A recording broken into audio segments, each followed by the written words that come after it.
Setelah itu, Kruger, teman yang baru datang pun langsung menjawab, "Aku ingin bertanya padamu, apakah kamu rela kami menyetubuhimu di dalam mobil ini?"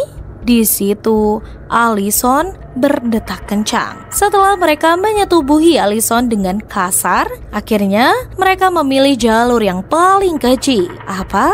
Ya, mereka menusuk perut Allison sebanyak 30 kali tusukan, dan juga lebih keji dari itu masih ada.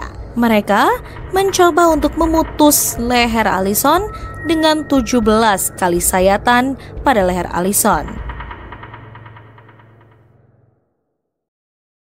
Bayangkan kalian sedang pulang larut malam sendirian di jalan yang sepi, lampu jalan redup, udara yang sedikit dingin, dan satu-satunya suara hanyalah deru mesin dari mobil kalian sendiri. Kalian pasti berpikir setelah kalian di luar, kalian ingin cepat-cepat sampai ke rumah, berakhir dengan ganti baju, rebahan, lalu beristirahat. Tapi tak pernah menduga dalam hitungan detik semua itu bisa berubah. Pintu mobil kalian tiba-tiba terbuka, dan sebelum kalian sempat bereaksi, ada pistol yang menempel di leher. Malam itu jelas bagi kebanyakan orang adalah akhir dari segalanya. Tapi ini berbeda bagi seorang perempuan yang bernama Allison Botha. Ini justru awal dari perjalanan paling brutal, paling mengerikan, dan paling menginspirasi yang pernah terdengar di Afrika Selatan. Inilah kisah nyata wanita yang menolak mati meski tubuhnya disiksa hingga batas yang tak masuk akal. Jadi, sebelum kita masuk ke ceritanya, jangan lupa untuk dibantu diklik like, subscribe, dan nyalakan lonceng notifikasinya. Sekarang mari kita kupas di cerita hari ini.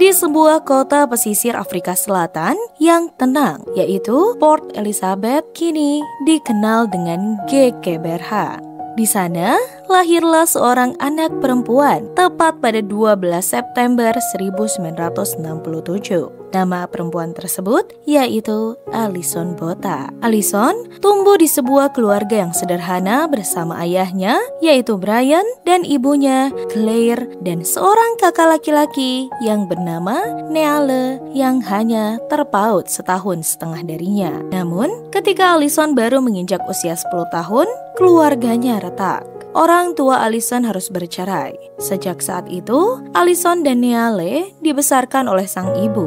Mereka membentuk ikatan keluarga kecil yang erat walau jauh dari sempurna. Sejak kecil, Allison pun menunjukkan kepribadiannya yang supel, mandiri, dan memiliki rasa kepemimpinan yang alami.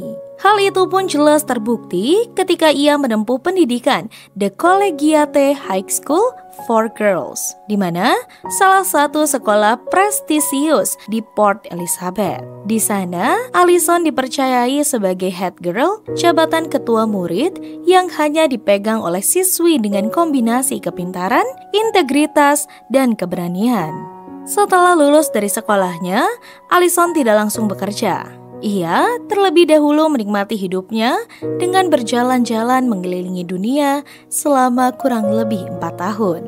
Sangat kaya ya.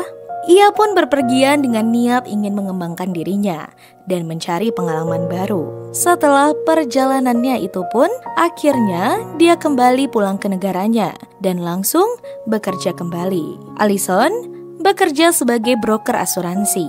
Hidup Allison sangatlah terlihat normal seperti orang biasa, bahkan tanpa drama berarti di hidupnya. Dan untuk hubungan sosial Allison sendiri tidak dapat diragukan lagi. Allison yang memiliki sifat yang mudah beradaptasi, ia sangat banyak mempunyai teman dan juga memiliki seorang kekasih. Hidup Allison pun seakan baik-baik saja. Setelah gajinya cukup, ia pun keluar dari rumah orang tuanya dan menyewa apartemen yang lebih dekat dari kantornya. Setelah kepindahannya pun, ia membuat sebuah pesta kecil di dalam apartemennya dengan mengajak beberapa teman dan juga kekasihnya. Malam itu pun sungguh amat indah. Hingga hari mulai larut, salah satu teman Allison meminta Allison untuk mengantarkannya pulang karena ia sudah terlalu larut. Allison pun menyetujui permintaan temannya itu dan akhirnya mengantarkan teman hingga ke depan rumahnya. Setelah selesai mengantarkan temannya, Allison pun kembali ke apartemennya dengan menggunakan mobilnya.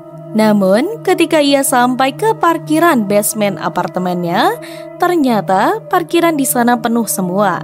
Allison pun langsung bergegas, berusaha mencari tempat kosong untuk bisa memarkirkan mobilnya. Hingga akhirnya dia menemukan sebuah lapangan kecil di seberang apartemennya. Ketika Allison memberhentikan mobil di lapangan tersebut, tiba-tiba muncul seorang pria yang membawa pistol dan menodongkan pistol tersebut kepada Allison sambil berkata, "Cepat pindah ke kursi penumpang yang ada di sebelahmu," ujar pria itu. Pria itu sebelumnya tidak diketahui identitas pastinya. Akhirnya pria itu pun memperkenalkan diri ke Allison. Pria itu bernama Franz. Ia berumur 28 tahun. Tapi Allison yang di situ jelas tampak panik akhirnya mengikuti instruksi Franz. Dan akhirnya Allison pun dibawa pergi dari tempat tersebut. Di perjalanan, Franz yang melihat Allison semakin ketakutan berusaha untuk menenangkannya dengan berkata,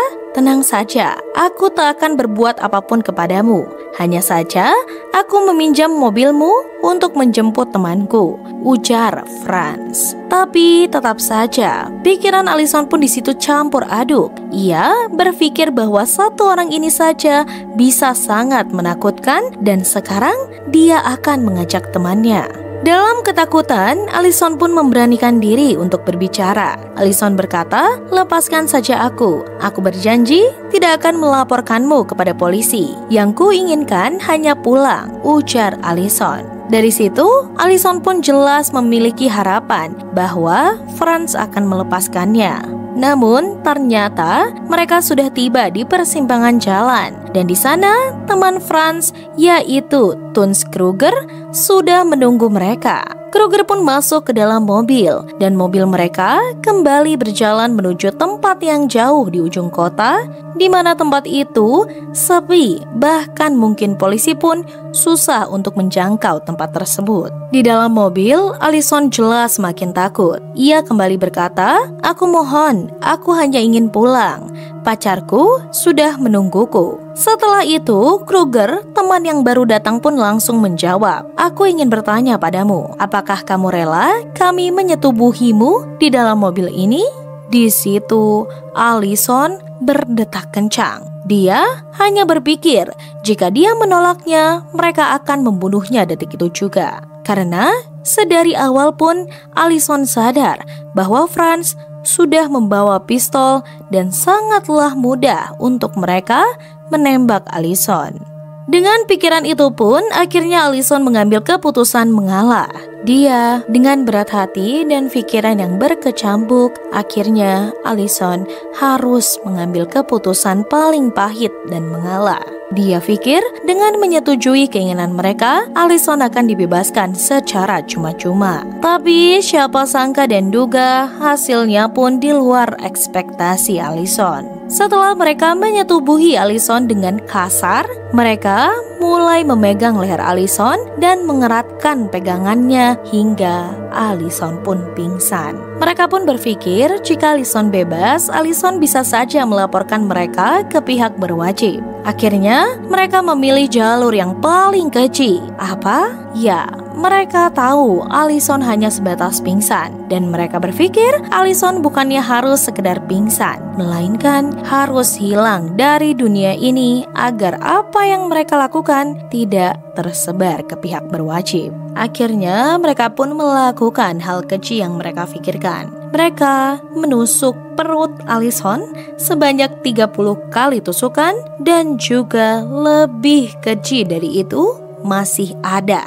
Mereka mencoba untuk memutus leher Allison dengan 17 kali sayatan pada leher Allison. malam itu jelas menjadi saksi bagaimana hal yang sangat mengerikan terjadi terhadap seorang wanita yang tidak tahu apa-apa dan hanya ingin pulang. Setelah Allison benar-benar tidak sadarkan diri, urusan mereka pun telah selesai bersama Allison. Franz dan juga Kruger akhirnya kabur berjalan kaki. Karena jika mereka membawa mobil Allison, mereka takut dikenali oleh orang dan akhirnya tertangkap. Setelah semua usai, Allison ternyata masih tetap bertahan. Dari semua siksaan yang diberikan terhadap Allison, ia pun masih terbangun dari pingsannya. Allison berpikir bahwa para pelaku keji ini sudah pergi. Allison pun terus mencoba menggerakkan tubuhnya, dan ketika dia menggerakkan tubuhnya, dia sangat amat syok. Dia melihat tubuhnya yang sangat tidak beraturan, bahkan susah untuk dibayangkan. Tapi disinilah keajaiban itu mungkin berasal. Dengan tekad Allison yang sangat kuat untuk tetap hidup, Allison mencoba untuk keluar dari mobil dan mencari bantuan. Hingga di tengah jalan, ia kembali terjatuh karena rasa sakit yang amat sangat besar. Namun, keajaiban itu pun hadir ketika sebuah mobil melintas dan melihat Allison yang tergeletak di tengah jalan. Pemilik mobil itu pun sontak terkejut melihat apa yang dia lihat. Badan Allison tidak beraturan dan leher Allison pun hampir putus. Pengemudi itu pun menyangka Allison sudah tiada. Namun tak disangka-sangka Allison ternyata masih bernafas, dan itu semakin membuatnya terkejut. Tanpa berpikir lama, pria tersebut pun langsung membawa Allison ke rumah sakit terdekat. Allison langsung dibawa ke dalam unit gawat darurat, dan di dalam ruangan dokter pun berucap, "Apa yang terjadi dengan wanita ini? Aku menjalani praktek di rumah sakit ini selama 16 tahun dan aku baru saja melihat korban seperti ini." Dokter tersebut pun berusaha menyelamatkan Allison. Bahkan mereka melakukan operasi besar selama 3 kali untuk membuat harapan hidup Allison semakin besar. Di luar ruang operasi, pria yang menolong Allison pun menelpon pihak berwajib. Ia berkata telah menemukan sebuah korban wanita yang terkapar di jalan dengan kondisi yang mengenaskan. Dia pun juga berkata bahwa wanita ini menjadi korban tabrak lari. Setelah laporan tersebut pun, akhirnya polisi datang. Polisi pun menanyakan beberapa pertanyaan kepada pria tersebut, dan pria itu berpikir bahwa Allison adalah korban tabrak lari di jalan. Namun, ternyata pikiran pria itu salah. Dokter yang berusaha menyelamatkan Allison berkata bahwa dari segi luka yang dialami Allison itu bukanlah luka tabrakan sebuah kendaraan, melainkan luka percobaan pembunuhan keji. Bahkan ada banyak juga luka di area kemaluan Allison. Sungguh mengerikan, bukan? Akhirnya polisi pun menegaskan bahwa Allison adalah korban asusila dan korban percobaan pembunuhan. Operasi tetap berlanjut untuk mengurai dan menutup luka yang bersarang pada perut dan leher Allison. Bahkan dokter pun juga berkata, kemungkinan hidup Allison hanyalah sebuah keajaiban atas apa yang dia rasakan. Namun, keajaiban itu benar terjadi. Allison bertahan dengan rasa sakit yang ia rasa. Dalam pikiran, Allison hanya berpikir bahwa dia, Allison, selamat demi orang tua dan kakak tercintanya. Hari demi hari pun berlalu, keadaan Allison semakin membaik. Dokter benar-benar salut kepadanya. Bagaimana tidak, jika kita ingat kejadian yang Allison lewati, mungkin kita berpikir bahwa harinya telah berakhir. Allison pun mulai bisa berbicara walau tenggorokannya masih terasa sakit. Polisi pun menemuinya dan meminta keterangan dari Allison. Polisi jelas terkejut. Allison menceritakan semua detail hingga detail muka pelaku. That was instantly the whole situation seemed to have control to it. Ek het haar hand gevat en toe het ek gekyk of sy by is. En jy kon nie die asemhaling geleide hoor. En toe het ek besef sy is by, want haar oë het spontaan geknip en sy het my hand gedruk. Jy kon sien sy was by. Sy het geweet wat om haar aangaan, definitief. And so he took my hand and we actually developed a communication that I'd squeeze once for yes and twice for no. And he started asking me questions about what had happened and things like, am I English Afrikaans? Toe ek uitvind sy is Engels, toe sê ek is nou net my lak. En ek het toe maar net begin vra waar sy nog seer het en sy het die hele tyd afgewys met haar een hand na haar maagse kant toe. Ek het my hele hand oor die nek gehad en kept on saying, it's fine, it will be 5 minutes until the ambulance come, you're going to be fine. He reminded me how to breathe, he told me to breathe slowly. Ek het net gesê, luister, ek is hierso, laat ek die beste doen wat ek kan doen. Wel, sy gaan het maak, ek het wel gesê, ek gaan nie toelaat dat sy doodgaan in die pad nie. Ek mag gehoop dat die ambulance gauw kom. At that time I actually didn't want to give up, but only for him, really. He'd gone to so much trouble. I thought, I can't give up now. He's gone to so much trouble. I'm in good hands. I must just hang on for him. I remember I got tired. I wanted to close my eyes all the time and he wouldn't let me. Bagaimana seorang manusia mengingat semua yang terjadi kepadanya sangat detail tanpa rasa trauma yang membuatnya lupa akan semua itu. Polisi akhirnya mengamankan 5 orang dengan kemiripan semua hal yang diceritakan oleh Alison. Polisi di situ memberi foto 5 orang itu kepada Alison. Polisi pun berharap Alison bisa mengenali wajah sang pelaku. Dan di tempat yang berbeda, 5 orang tersebut menunggu seseorang polisi memberitahu mereka bahwa ada seorang wanita bernama Alison yang menjadi korban asusila dan percobaan pembunuhan. Dan yang lebih mengejutkan, Franz serta Kruger ada di antara 5 orang tersebut. Franz dan juga Kruger pun terkejut dengan apa yang dikatakan polisi ini. Mereka saling berbisik dan mengatakan, bagaimana dia bisa hidup? Jika dia hidup, kita tidak bisa bersembunyi lagi dan tidak bisa menyembunyikan apapun, ujar mereka berdua. Obrolan itu tak disangka menjadi keajaiban lagi. Ternyata terdengar oleh salah satu polisi dan polisi itu pun berkata, apa yang kalian sembunyikan? Akhirnya dari sana Franz dan Kruger pun mengakui semua perbuatan keji mereka. Serta di sisi lain, Alison pun yang di rumah sakit memilih foto pelaku dengan tepat. Pasalnya benar saja, itu adalah Franz dan Kruger. Di kantor polisi, Franz dan Kruger pun diberi sebuah pertanyaan atas motif apa yang mereka pikirkan untuk melakukan ini semua. Dan mereka pun menjawab bahwa mereka tidak memiliki motif spesial atau dendam, melainkan menyatakan bahwa hal ini terjadi atas bisikan dari setan. Polisi pun jelas akan tidak percaya dengan jawaban mereka. Namun, proses pengumpulan bukti tetaplah berlanjut dan polisi kembali terkejut bahwa semua yang dikatakan Franz dan Kruger itu benar.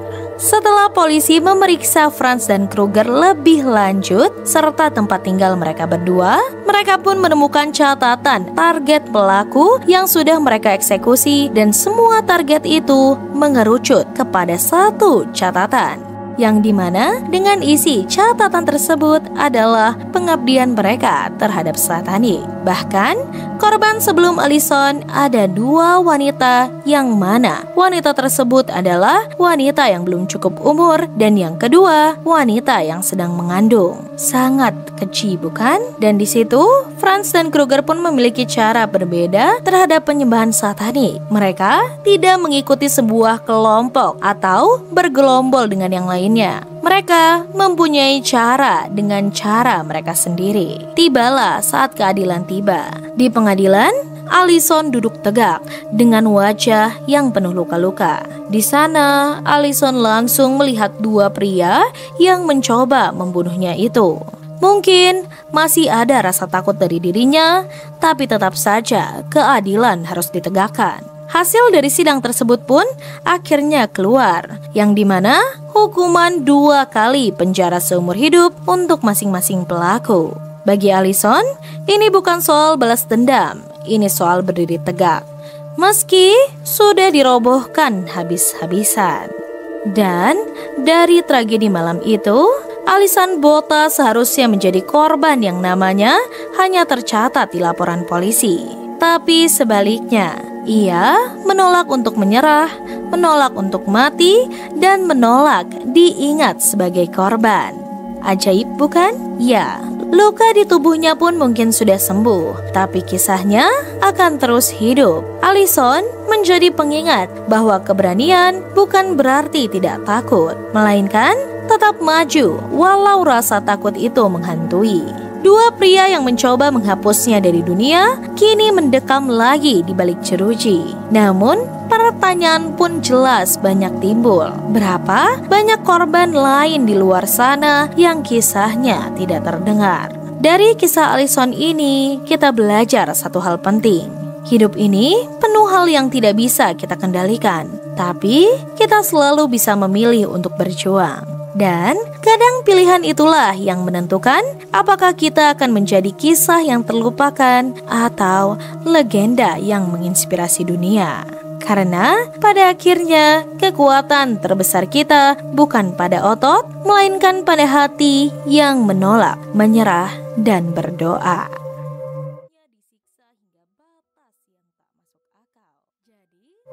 Jadi, bagaimana tanggapan kalian? Tulis di kolom komentar. Dan bagi kalian yang menyukai kisah kriminal mencengangkan dari seluruh dunia, jangan lupa untuk dibantu diklik like, subscribe, share, dan nyalakan lonceng notifikasinya. Tetap aman, waspada, dan terinformasi. Tunggu next kasus mencengangkan hanya di Weekly Crime Stories.